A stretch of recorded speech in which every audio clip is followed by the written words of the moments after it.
제목을 보시면 좀 이해를 못하신 분이 있을 거라고 생각합니다.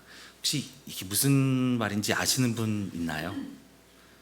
The father with no chill. No chill이 무슨 말일까요?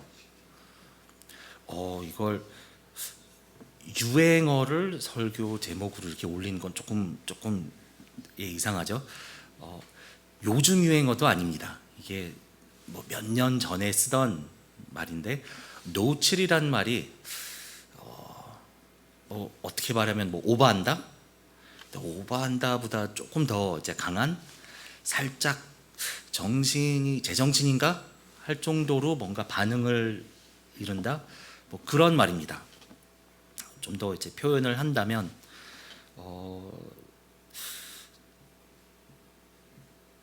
만약 혹시 그 해리슨 포드 배우 아시죠? 만약 그분이 딱 저 문을 열고 들어온다면 제 반응이 어떨까요? 전 그때 no chill, 거기서 막 소리 지르고 뭐 자빠지고 그러겠죠. 개인 제 얘기입니다. 아니면 뭐 일주일 금식하고 나서 누가 지나가면서 제 앞에 멕시칸 타코를 이만큼이나 딱 두고 간다 하면 제가 그냥 차근차근하게 먹을까요? 그냥 정신없게 뭐 코로 먹나 입으로 먹나 모를 정도로 그냥 먹는 게 완전 노처한 그 상태로 먹겠죠. 아니면 딱 예수님께서 딱 저 뒤에서 이렇게 딱 들어오시고 저한테 딱 이러고 나가면 저는 거기서 이제 제 반응이 노처, 그런 반응을 갖겠죠. 그게 노칠입니다. 근데 이 본문 다들 아실 거라고 생각합니다. 이제 돌아온 탕자, 이 이야기를 들으면서 왜 저기에다 노칠이라고 할까? 저기 아버지가 뭐 어떻게 오버를 했나 생각하실 수 있습니다. 그 아들이 아버지한테 가서 재산을 좀 일찍 달라라고 해서 아버지한테 받아서 가서 돈을 쓰고 돌아와서 아버지께서 아들을 용서하고 이제 껴안고 이제 해피엔딩, 뭐 이런 이야기인 것 같은데 여기서 왜 노칠이란 단어를 쓸까라고 궁금하신 분도 있을 것 같습니다. 근데 이걸 조금 더, 이 이야기를 조금 더 이해하려면 이 문화적 맥락을 좀 알아야 됩니다. 이미 아신 분도 있겠지만 이때 당시에 좀 설명을 한다면 이 아들이 아버지께 뭐를 부탁하죠? 재산을 아버지가 아직 살아있는데 달라고 합니다. 이러면 안 된 걸 모두 아시죠? 이게 이때 당시에 아버지한테 가서 재산을 좀 미리 달라는 게 아버지한테 가서 죽으시죠, 이런 말이랑 같은 말입니다. 얼마나 이게 절대 하면 안 된 말이죠. 아버지한테 이제 가시죠 하는 그런 말인데 아들이 그런 말을 했을 때 아버지의 바른 반응은 아들을 한 대 때리고 쫓아낸 게 맞는 거죠. 그런데 오늘 이 이야기에서, 이 본문에선 아버지가 아들이 부탁을 할 때 들어줍니다. 재산을 아들한테 넘깁니다. 그런데 이때 당시에 재산이라는 게 어떤 거였죠? 현금이었나요? 금이었을까요? 아들은 또 얼마 필요하니 뭐 venmo 뭐 이렇게 보낸 것도 아니고, 이때 당시엔 재산은 땅이었습니다. 땅으로 재산을 이제 땅으로 자녀들께 넘겨서, 그때 아들이 2명이니까 이 땅을 어떻게 나눴을까요? 첫째 아들은 나머지 형제들의 2배를 받습니다. 형제가 둘이 있으면 몇으로 나누죠? 셋으로 나누고, 둘째 아들은 3분의 1을 받습니다. 그럼 이 아버지의 재산인 이 땅 3분의 1을 갖고 이 아들이 뭘 하겠습니까? 아들이 하고 싶은 건 가서 놀고 먹고 놀고 돈을 쓰고 즐겁게 사는 건데 이 땅 갖고는 그게 안 되죠. 그럼 이 땅을 팔아야 됩니다. 그럼 이 땅을 누구한테 팔죠? 동네 사람들은 절대 안 사죠. 이 아들이 아버지한테 한 이 일을 보고 절대 나도 여기 끼면 안 된다라고 생각을, 이걸 다 알아가지고 절대 이웃 사람들은 그 땅을 살 수 없습니다. 왜냐하면 내가 이 땅을 사면 나도 이 아들과 함께 그 아버지한테 큰 실수를 한 거죠. 그럼 그 이웃 사람들도 못 사고 이 나라 사람들, 이 민족 사람들은 절대 가까이 가지도 않습니다. 그러면 이 땅을 누구한테 팝니까? 땅을 이방인한테 팔아야죠. 이 문화를 모르는 이 수치를 잘 모르는 이방인한테 땅을 팔고 가서 먹고 놀고 돈을 쓰고 돌아옵니다. 그리고 아버지가 이제 아들이 돌아올 때 아버지가 달려가서 아들을 껴안고 이제 집에 데리고 오죠.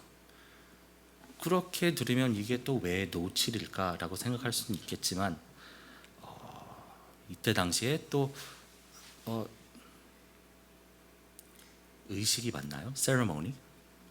이때 당시에 케사사, 한국말로는 모릅니다. 케사사 의식이라고 있습니다. 혹시 아시는 분 있을까요?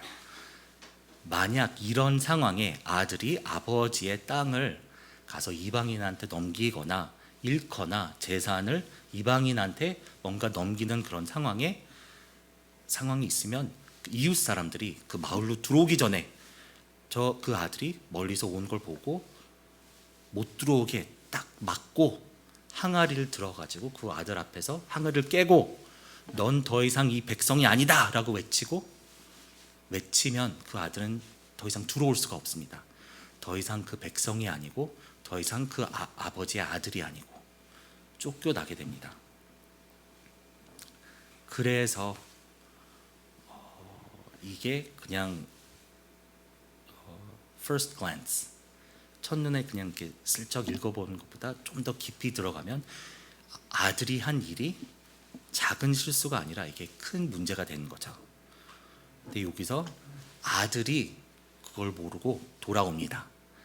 아들이 이제 돌아오고 가서 놀고 먹고 놀고 돈을 다 쓰고 나서 삶이 힘들어지니까 적어도 아버지의 집에 들어가서 종이나 돼야지.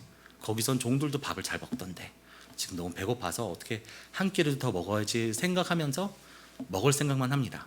자기 생각만 하고 있죠. 돌아옵니다. 아직까지는 그 케사사 세레모니 그걸 생각하지도 않고 그냥 당당하게 집에 돌아오고 있는데 거기서 갑자기 아버지가 멀리서 봅니다. 멀리서 보고 아버지가 달려오기 시작하죠. 그 아버지가 어떻게 멀리서 봤을까요? 떠났을 때 돌아온 옷은 다른데 떠났을 때는 뭐 정상인 상태로 나갔다가 한참 굶다가 돌아온 마른 아들을 어떻게 알아보고 멀리서 봤을까요? 그 아버지는 그냥 코인시던스는 아니겠죠. 그 아들이 아침 저녁으로 매일 아들 돌아온 것을 기다리고 있지 않으면 그걸 먼저 보지 못합니다. 그 아버지가 그 아들 돌아온 걸 아침 저녁부터 아들이 행한 일이 얼마나 큰 일인 줄 알고 아들의 그 큰 수치를 감싸 주려고 아침 저녁으로 아들 기다리고 있죠. 아들이 돌아올 때 아버지가 먼저 보고 이웃 사람, 동네 사람들이 가서 마을 사람들이 가서 그 항아리를 깨기 전에 그 큰 수치 그 순간부터 이제 끊어지지 않게 그 관계가 끊어지지 않게 먼저 달려가서 아버지가 껴안고 그런 상황엔 그 케사사 의식이 it's covered, it's cancelled. 그건 아들의 힘으로 감당할 수 있는 게 아니고 그 아버지가 먼저 달려가서 아버지가 그 수치를 입고 그 수치를 먹고 그럴 수밖에 없습니다. 그래야지만 아들이 집에 돌아올 수 있습니다.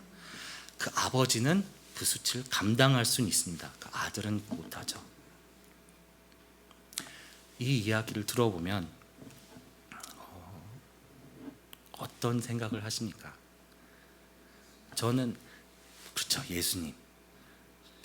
저는 이제 목사로서도 죄를 집니다. 이런 얘기 해도 되는지는 모르겠지만 목사로서도 완벽하진 않죠.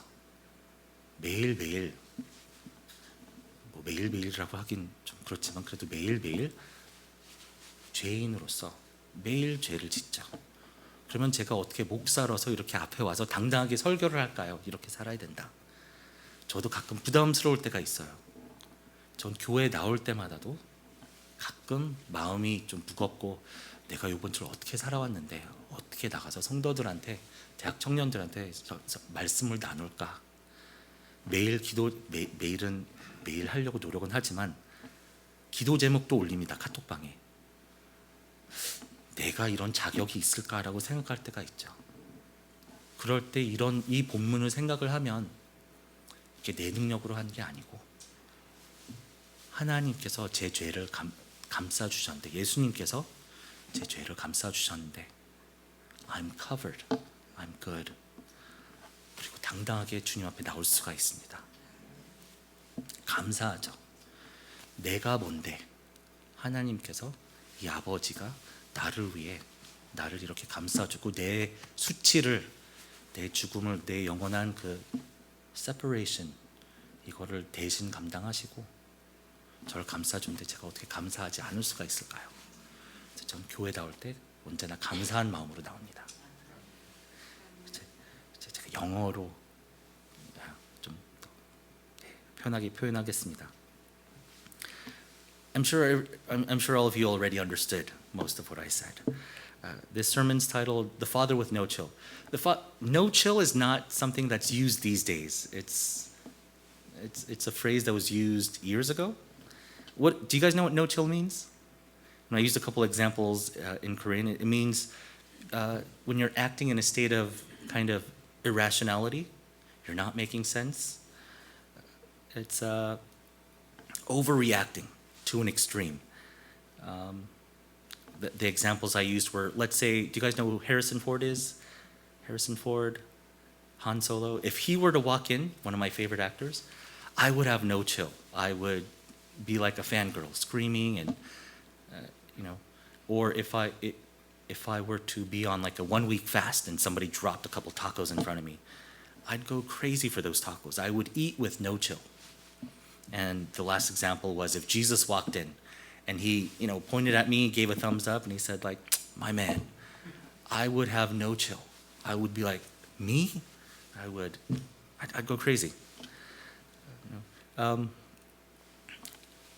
share another little story that shows you what no chill means. I remember in junior high, I liked this one girl, and she liked me back. Surprise. And we went to the same church, same school. I was always so shy to talk in front of her. One day there was a church event at her house. Her parents went. Her parents were there. It's her house. My parents went. My family went. All the church people went. And I really liked this girl. And she has this big tree in front of her house, but it's not that big actually if I think about it. And I climbed up to the top. And that day I had seen Lion King. That shows you time range of when it was, but I had seen the movie Lion King at the theater, and so I had this song stuck in my head, and I really liked this girl, and I was singing really loud, "Can you feel the love tonight?" If I think about this song now, it's still very embarrassing. And I climbed down, and I didn't know everyone could hear me, and everyone knew I liked her, so it was very embarrassing. And then they all laughed at me, and I ran away. And I was hanging out with her brother in his room. And we were playing video games, and one of her friends came in. And her friends, as the representative, she said, so-and-so, I almost said her name, so-and-so wants to know if you want to go steady. To go steady means to kind of like date. I had never heard that word before. I thought she said study. And so I jumped up. I was so excited. I said, when? Where? I'll study. My reaction shows no chill. Not cool. I was so excited, overreacting. Study? When? Where? I was ready to study. That's a silly example of no chill. When you hear the word no chill, you would think, I know this story. Why would you say the father has no chill? I mean, it's pretty simple, right? The son asks the dad for inheritance. He takes the money, he squanders it, he uses it, lives a lavish lifestyle. He comes back broke, and he comes back in rags. And his dad embraces him and forgives him. It's like a happy ending. What's so no chill about that? And it seems like it's just a regular story, but if you look deeper into the story, if you realize the cultural context, you know how we're from a certain culture, whether it's the Korean culture or the American culture, we view it with our cultural eyes. If you know the Jewish culture is a little bit different. One of the things, the first mistake the son made was ask the father, hey, can I get my inheritance early? This was a huge insult to the dad. Asking for allowance is one thing. Asking for inheritance, it's basically telling your dad, you know what? Go die. Please die so I can get inheritance, because inheritance is always given after. So he just insulted his dad, and the correct response was the dad should have taken his hand, smack, and out, kick his son out. But what did his father do? His dad accepted him. He accepted it. He said, sure, you want your inheritance? Here you go. And at that time, inheritance was not cash. It was usually land. And so how did they divide the land? The first son always got 2 times the rest of the siblings. For the younger siblings, I know it's unfair, but that's the way it was. So the second son, he would receive 1/3 of the father's estate. And what does the son actually want to do? He doesn't want to become a farmer. What does he want to do? He wants to go use that money. He needs what? He needs cash. So he needs to sell the land. But who's going to buy the land? It's not going to be the neighbors, because the neighbors are part of the same culture. They know what the son did to his father. They know he showed the ultimate disrespect to his father. And they know if they buy that land, they're joining in that disrespect. They don't want that. Nobody wants to join in that disrespect. No one from that neighborhood, no one from that culture, meaning no one from their nation is willing to buy that land. So who's going to buy that land? It's got to be someone who doesn't know the culture, a foreigner. So what the son did is he sold the land to a foreigner, got a little bit of money, he went off and he used it all. And after he used it all, what happened? He got a job because he needs to eat. And he was so hungry. And he got a job feeding pigs. And he realized as he's sitting there with his torn clothes, feeding the pigs, he realized, man, from what I remember, my dad's servants have a better life than this. Man, they eat better food. Even the pigs have better food than me, is what he realized. And he thinks, I better go back to my dad. Just so I can, if you read the verse and you see what he's thinking, he just wants another meal. He just wants to fill his stomach. That's his rationale. The servants in my father's house eat better than this. You can tell he's not sorry yet. He hasn't repented yet. He just wants another meal. So he goes back home. And as he's going back home, what does the father do? The father comes running and he hugs him. Why? Is it because he missed him? Yes. Is that the only reason? In the Jewish culture, they have this ceremony called the Kezaza ceremony. And what the Kezaza ceremony is, if in fact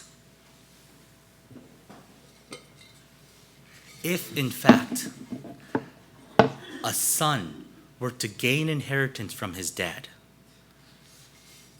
and he goes off and he loses the inheritance or loses that land to a foreigner, then what happens? It's a great shame on not just him and not just his father, but also his nation. Why? They have just lost land from their nation to another people's. Their nation just got smaller. The land just got smaller. So it's shame on him, shame on dishonor on you, dishonor on your cow. It's dishonor on your whole family, dishonor on everything. So there was a law that if that happened, the neighborhood people, the village people would come, and as the son is trying to enter the city, they would block the way and they would get a pot like this and break it. And that symbolizes broken relationship. Your relationship with your family, your relationship with your people, it's broken. You can no longer come here. You are no longer one of us. and that son would be exiled, and he cannot come back. I'll clean that up. Sorry. And that symbolizes broken relationship. But the son forgot that. Otherwise, he wouldn't come back. But the father knows his son well. He knows his son so well. He knows every step of this journey was a mistake. Asking me for inheritance, selling the land, because the father can see someone else came on the land. He knows the land has been sold. Using up all the money, coming back, he knows he's going to be coming back. I know it. I know my son. And so he sees his son before anyone else sees him. How is that possible? Is it coincidence? Is it just by coincidence he saw his son first? When he was far off? No, the only way that story makes sense is if the father had been watching day and night, every day, every moment. Is he back yet? Is he back yet? Checking, looking at the road coming into the town. Every day, every moment, just waiting for his son ever since his son left. That's the only way the father can see the son first. Because they didn't have GPS. They didn't have like, hey, where are you at? The 360 app? They didn't have it. The only way the father could get to him first and save him from being broken off from his family, because he was going to lose his son. The only way he could save his son from this great shame of being cut off from your own people was if the father would go, get to the son first, embrace him, forgive him out loud in a loud voice. The father would take on the shame himself. He would take the shame, and the son would be forgiven. And then from then on, no one could touch him. And the father, it doesn't mean the father's going to get kicked out. The father, he already has honor within the community, so he can take that shame and he's still okay. But the son has no strength to fight that off on his own. So the father runs, and the son still doesn't know, but as soon as he sees his father running, another thing in Jewish culture, Jewish men don't run. Men at this time didn't run. I don't know how many of you run. For us, it's normal. But in that culture, they wore tunics, they wore robes all the way to their ankles. The only way a man could run is if he would tuck his tunic, the bottom of his tunic, into his belt. What does that mean? That means his legs are free to run. Otherwise, he would trip. But that also means he shows his legs. For a grown man to show his legs was very embarrassing. You don't do it. Especially wealthy or people of stature, never. You would never see their legs.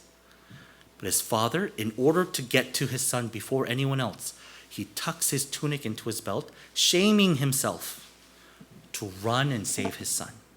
His father, the son sees his father running. He's probably thinking, why is my dad running? Why didn't he just send a couple servants? Why isn't he waiting for me to come? Why isn't he walking? And then the son, he remembers. And the father embraces him. And he shouts out that he forgives his son. And then the son realizes, oh, I made a mistake. Then he realizes, oh, I was in a situation that I could not overcome by myself, but it's my father's sacrifice that saved me. And then I think it's verse 21. What does he say? The son said to him, Father, I have sinned against heaven and against you. I am no longer worthy to be called your son. I have shamed you. I have shamed everyone. How could I come back? But the father embraces him and brings him in.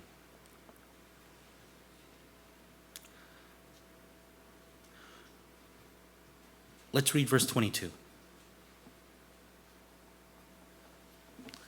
See, the servants also saw the father running.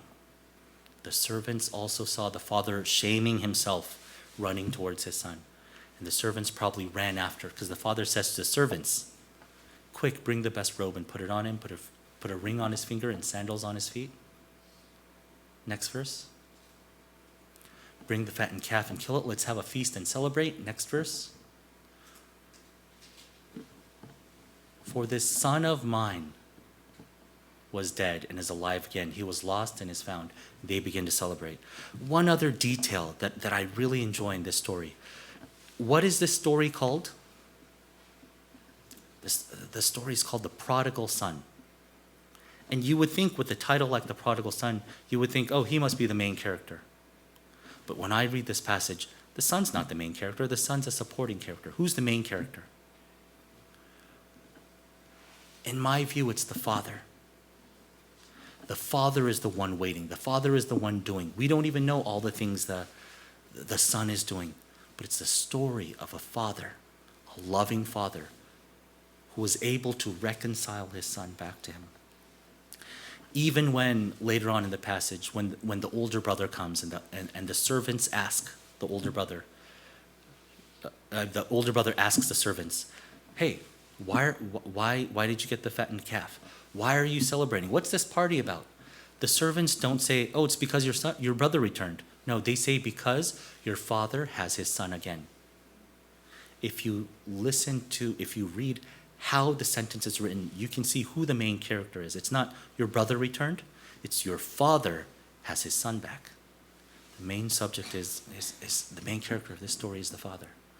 When we read this passage, what does this mean for us? As a pastor, you might think, oh, pastor probably lives a good life, perfect, probably doesn't sin. That's a lie. All pastors sin. I'm sorry. I'm not perfect. And a lot of times I feel really guilty when I come to church and I'm preaching and I tell people, you have to live this way, but I myself, I'm a sinner. How can I tell people that? One of the ways that I'm comforted is I read this passage. I remember that my sin, my shame has been covered by my Father. And I think all of us can relate. Sometimes we come to church and we feel guilty. We think, oh, man, yesterday I was a really rotten person. I said some really mean things. I did things I should not have. Can I come to church? And we feel a little guilty. And at times like this, it's passages like this that remind us, oh no, our shame has been covered. My shame has been covered, and my Father has taken the place of that shame. He paid the price. He took on the shame, so I would not be cut off from him, from his family. When I read this passage, I'm overwhelmed with gratitude. And coming to church is no problem. Coming to church, 6 a.m., no problem. I mean, my sins have been forgiven. I have nothing but gratitude towards my Father.